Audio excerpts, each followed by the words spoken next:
قریش نے ہجرت کے ساتھ ہی مدینے پر حملے کی تیاریاں شروع کر دی تھی۔ عبداللہ بن ابی کو انہوں نے خط لکھ بھیجا کہ یا محمد کو قتل کر دو یا ہم آ کر ان کے ساتھ تمہارا بھی فیصلہ کر دیتے ہیں۔ حضرت سعد بن عبادہ سردار خزرج نے اٹھ کر کہا، کیا حضور کا ارشاد ہماری طرف ہے؟ اللہ کی قسم آپ فرمائے تو ہم سمندر میں کود پڑے۔ یہ صحیح مسلم کی روایت ہے۔ بخاری میں ہے کہ مقداد نے کہا، ہم موسیٰ کی قوم کی طرح یہ نہ کہیں گے کہ آپ اور آپ کا خدا جا کر لڑیں۔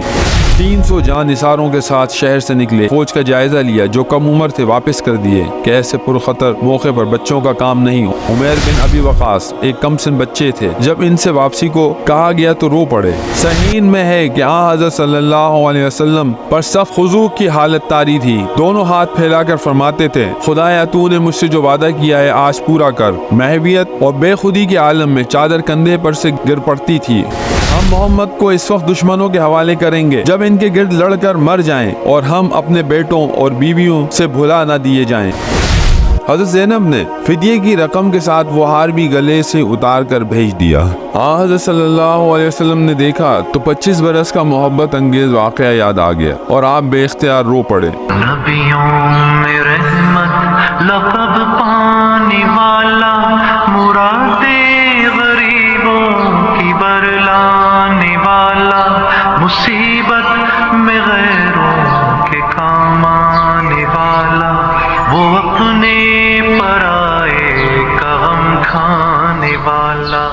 رمضان سن 2 ہجری۔ بدر ایک گاؤں کا نام ہے جہاں سال کے سال میلہ لگتا ہے۔ یہ مقام اسی نقطے کے قریب ہے جہاں شام سے مدینہ جانے کا راستہ دشوار گزار گھاٹیوں میں سے ہو کر گزرتا ہے۔ مدینہ منورہ سے تقریباً 80 میل کے فاصلے پر ہے۔ قریش نے ہجرت کے ساتھ ہی مدینے پر حملے کی تیاریاں شروع کر دی تھی۔ عبداللہ بن ابی کو انہوں نے خط لکھ بھیجا کہ یا محمد کو قتل کر دو یا ہم آ کر ان کے ساتھ تمہارا بھی فیصلہ کر دیتے ہیں۔ قریش کی چھوٹی چھوٹی ٹکڑیاں مدینے کی طرف گشت لگاتی رہتی تھی۔ قرض فہری مدینے کی چراگاہوں تک آ کر غارت گیری کرتا تھا۔ حملے کے لیے سب سے بڑی ضروری چیز مصارف جنگ کا بندوبست تھا، اس لیے اب کے موسم میں قریش کا جو کاروان تجارت شام کو روانہ ہوا، اس سر و سامان سے روانہ ہوا کہ مکے کی تمام آبادی نے جس کے پاس جو رقم تھی سب کی سب دے دی۔ نہ صرف مرد بلکہ عورتیں جو کاروبار تجارت میں بہت کم حصہ لیتی تھی، ان کا بھی ایک ایک فرد اس میں شریک تھا۔ قافلہ ابھی شام سے روانہ نہیں ہوا تھا کہ حضرمی کے قتل کا اتفاقیہ واقعہ پیش آ گیا، جس نے قریش کی آتش غضب کو اور بھڑکا دیا۔ اسی اثنا میں یہ غلط خبر مکہ معظمہ میں پھیل گئی کہ مسلمان قافلہ لوٹنے کو آ رہے ہیں۔ قریش کے غیظ و غضب کا بادل بڑے زور و شور سے اٹھا اور تمام عرب پر چھا گیا۔ حضرت صلی اللہ علیہ وسلم کو ان حالات کی اطلاع ہوئی تو آپ نے صحابہ کو جمع کیا اور واقعے کا اظہار فرمایا۔ حضرت ابو بکر وغیرہ نے جان سارانہ تقریریں کی، لیکن رسول اللہ صلی اللہ علیہ وسلم انصار کی طرف دیکھتے تھے، کیونکہ انصار نے بیعت کے وقت صرف یہ اقرار کیا تھا کہ وہ اس وقت تلوار اٹھائیں گے جب دشمن مدینے پر چڑھائیں۔ حضرت سعد بن عبادہ سردار خزرج نے اٹھ کر کہا، کیا حضور کا ارشاد ہماری طرف ہے؟ اللہ کی قسم آپ فرمائے تو ہم سمندر میں کود پڑے۔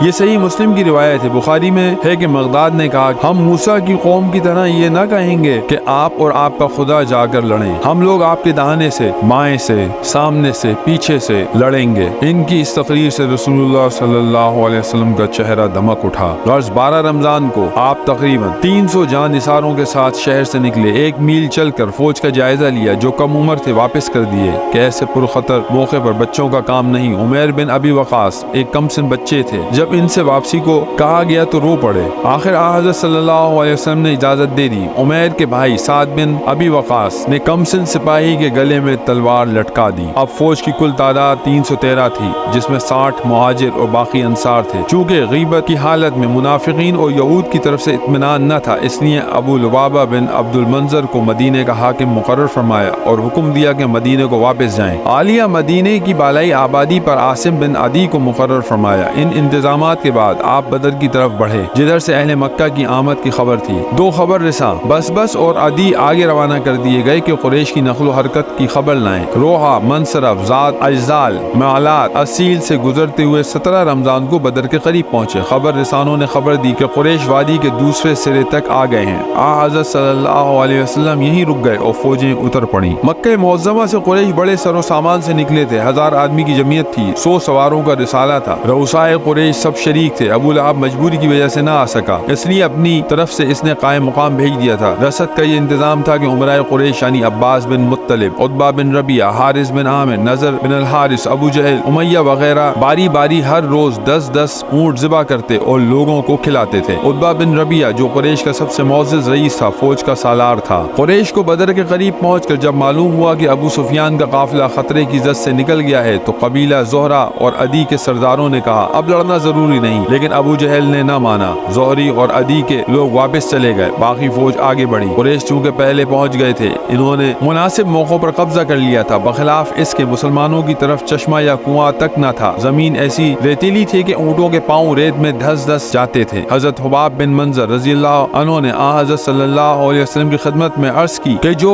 مقام انتخاب کیا گیا ہے وہی کی روح سے ہے یا فوجی تدبیر سے؟ ارشاد ہوا کہ وہی نہیں ہے۔ حضرت حباب نے کہا تو بہتر ہوگا کہ آگے بڑھ کر چشمے پر قبضہ کر لیا جائے اور آس پاس کے کنویں بیکار کر دیے جائیں۔ آپ صلی اللہ علیہ وسلم نے یہ رائے پسند فرمائی اور اسی پر عمل کیا گیا۔ تائید عز دی اور حسن اتفاق سے میں برس گیا، جس سے گرد جم گئی اور جا بجا پانی کو روک کر چھوٹے چھوٹے حوض بنا لیے گئے کہ وضو اور غسل کے کام آئے۔ اس قدرتی احسان کا اللہ نے قرآن مجید میں بھی ذکر کیا ہے۔ اور جبکہ اللہ نے آسمان سے پانی برسایا کہ تم کو پاک کرے، پانی پر اگرچہ قبضہ کر لیا گیا لیکن ساقی کوثر کا فیض عام تھا، اس لیے دشمنوں کو بھی پانی لینے کی عام اجازت تھی۔ یہ رات کا وقت تھا، تمام صحابہ نے کمر کھول کر رات بھر آرام کیا، لیکن صرف ایک ذات تھی جو صبح تک بیدار اور مصروف دعا رہی۔ صبح ہوئی تو لوگوں کو نماز کے لیے آواز دی، بعد نماز جہاد پرواز فرمایا۔ قریش جنگ کے لیے بیتاب تھے، تاہم کچھ نیک دل بھی تھے جن کے دل خونہ ریزی سے لرزتے تھے۔ ان میں حکیم بن حزام جو آگے چل کر اسلام لائے نے سردار فوج عتبہ سے جا کر کہا آپ چاہیں تو آج کا دن آپ کی نیک نامی کی ابدی یادگار رہ جائے۔ عتبہ نے کہا کس طرح؟ حکیم نے کہا قریش کا جو کچھ مطالبہ ہے وہ صرف حضرمی کا خون ہے، وہ آپ کا حلیف تھا، آپ اس کا خون بہا ادا کر دیجئے۔ عتبہ نیک نفس آدمی تھا، اس نے نہایت خوشی سے منظور کیا، لیکن چونکہ ابو جہل کا اتفاق رائے ضروری تھا بس حکیم عتبہ کا پیغام لے کر گئے۔ ابو جہل ترکش سے تیر نکال کر پھیلا رہا تھا، عتبہ کا پیغام سن کر بولا ہاں۔ عتبہ کی ہمت نے جواب دے دیا۔ عتبہ کے فرزند ابو حذیفہ اسلام لا چکے تھے اور اس مارکے میں حضرت صلی اللہ علیہ وسلم کے ساتھ آئے تھے۔ اس بنا پر ابو جہل نے یہ بدگمانی کی کہ عتبہ اس لیے لڑائی سے جی چراتا ہے کہ اس کے بیٹے پر آنچ نہ آئے۔ ابو جہل نے حضرمی کے بھائی ابو عامر کو بلا کر کہا دیکھتے ہو تمہارا خون بہا تمہاری آنکھ کے سامنے آ کر نکلا جاتا ہے۔ عامر نے عرب کے دستور کے مطابق کپڑے پھاڑ ڈالے اور گرد اڑا کر وامراہ وامراہ کا نعرہ مارنا شروع کیا۔ اس واقعے نے تمام فوج میں آگ لگا دی۔ عتبہ نے ابو جہل کا تانا سنا تو غیرت سے سخت برہم ہوا اور کہا میدان جنگ بتا دے گا کہ نامردی کا داغ کون اٹھاتا ہے۔ یہ کہہ کر مغفر مانگا، لیکن اس کا سر اس قدر بڑا تھا کہ کوئی مغفر اس کے سر پر ٹھیک نہ اترا، مجبوراً سر سے کپڑا لپیٹا اور لڑائی کے ہتھیار سجے۔ چونکہ حضرت صلی اللہ علیہ وسلم اپنے ہاتھ کو خون سے آلودہ کرنا پسند نہیں فرماتے تھے، صحابہ نے میدان کے کنارے ایک چھپر کا سائبان تیار کیا کہ آپ صلی اللہ علیہ وسلم اس میں تشریف رکھیں۔ سعد بن معاذ رضی اللہ تعالیٰ عنہ دروازے پر تیغ بکف کھڑے ہوئے کہ کوئی ادھر نہ بڑھنے پائے، اگرچہ بارگاہ الہی سے فتح و نصرت کا وعدہ ہو چکا تھا۔ عناصر عالم آمادہ مدد تھے، ملائکہ کی فوجیں ہم رکاب تھی، تاہم عالم اسباب کے لحاظ سے آپ نے اصول جنگ کے مطابق فوجیں مرتب کی۔ مہاجرین کا علم مصعب بن عمیر کو عنایت فرمایا، خزرج کے علم بردار حضرت حباب بن منظر اور اوس کے حضرت سعد بن معاذ مقرر ہوئے۔ صبح ہوتے ہوتے آپ نے صف آرائی شروع کی۔ دست مبارک میں ایک تیر تھا، اس کے اشارے سے صفیں قائم کرتے تھے کہ کوئی شخص دل بھر آگے یا پیچھے نہ رہنے پائے۔ لڑائی میں شور و غل عام بات ہے، لیکن منع کر دیا گیا کہ کسی کے منہ سے آواز تک نہ نکلنے پائے۔ اس موقع پر بھی جبکہ دشمن کی عظیم الشان تعداد مقابل تھی اور مسلمانوں کی طرف ایک آدمی بھی آ کر بڑھ جاتا تو کچھ نہ کچھ مسرت ہوتی۔ حضرت صلی اللہ علیہ وسلم ہمتن وفا تھے۔ حضرت حذیفہ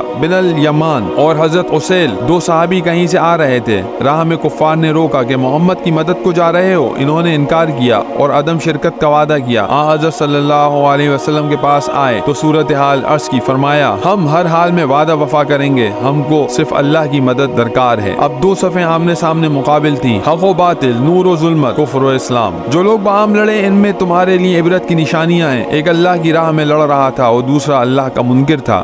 یہ عجیب منظر تھا، اتنی بڑی وسیع دنیا میں توحید کی قسمت صرف چند جانوں پر منحصر تھی۔ صحیح میں ہے کہ حضرت صلی اللہ علیہ وسلم پر سخت خضوع کی حالت طاری تھی، دونوں ہاتھ پھیلا کر فرماتے تھے خدایا تو نے مجھ سے جو وعدہ کیا ہے آج پورا کر۔ محویت اور بے خودی کے عالم میں چادر کندھے پر سے گر پڑتی تھی اور آپ کو خبر تک نہ ہوتی تھی۔ کبھی سجدے میں گرتے تھے اور فرماتے تھے کہ خدایا اگر یہ چند نفوس آج مٹ گئے تو پھر قیامت تک تو نہ پوجا جائے گا۔ اس بے قراری پر بندگان خاص کو رقت آ گئی۔ حضرت ابو بکر نے عرض کی حضور اللہ اپنا وعدہ پورا کرے گا۔ آخر روحانی تسکین کے ساتھ فوج کو شکست دی جائے گی اور وہ پشت پھیر دیں گے۔ پڑھتے ہوئے لب مبارک فتح کی پیشن گوئی سے آشنا ہوئے۔ قریش کی فوجیں بالکل قریب آ گئیں، تاہم آپ نے صحابہ کو پیش قدمی سے روکا اور فرمایا جب دشمن پاس آ جائیں تو تیر سے روکو۔ یہ مارکا ایثار اور جابازی کا سب سے بڑا حیرت انگیز منظر تھا۔ دونوں فوجیں سامنے آئیں تو لوگوں کو نظر آیا کہ خود ان کے جگر کے ٹکڑے تلوار کے سامنے ہیں۔ حضرت ابو بکر کے بیٹے جو اب تک کافر تھے میدان جنگ میں بڑھے تو حضرت ابو بکر تلوار کھینچ کر نکلے۔ عتبہ میدان میں آیا تو حضرت حذیفہ عتبہ کے فرزند تھے اس کے مقابلے کو نکلے۔ حضرت عمر کی تلوار ماموں کے خون سے رنگین تھی۔ لڑائی کا آغاز یہ ہوا کہ سب سے پہلے عامر حضرمی جس کو بھائی کے خون کا دعویٰ تھا آگے بڑھا، ادھر حضرت عمر کا غلام اس کے مقابلے کو نکلا اور عامر مارا گیا۔ عتبہ جو سردار لشکر تھا ابو جہل کے طانے سے سخت برہم تھا، سب سے پہلے وہی بھائی اور بیٹے کو لے کر میدان میں نکلا اور مبارز طلبی کی۔ عرب میں دستور تھا کہ نامور لوگ کوئی امتیازی نشان لگا کر میدان جنگ میں جاتے تھے۔ عتبہ کے سینے پر شتر مرغ کے پر تھے۔ حضرت عوف، حضرت معاذ، حضرت عبداللہ بن رواحہ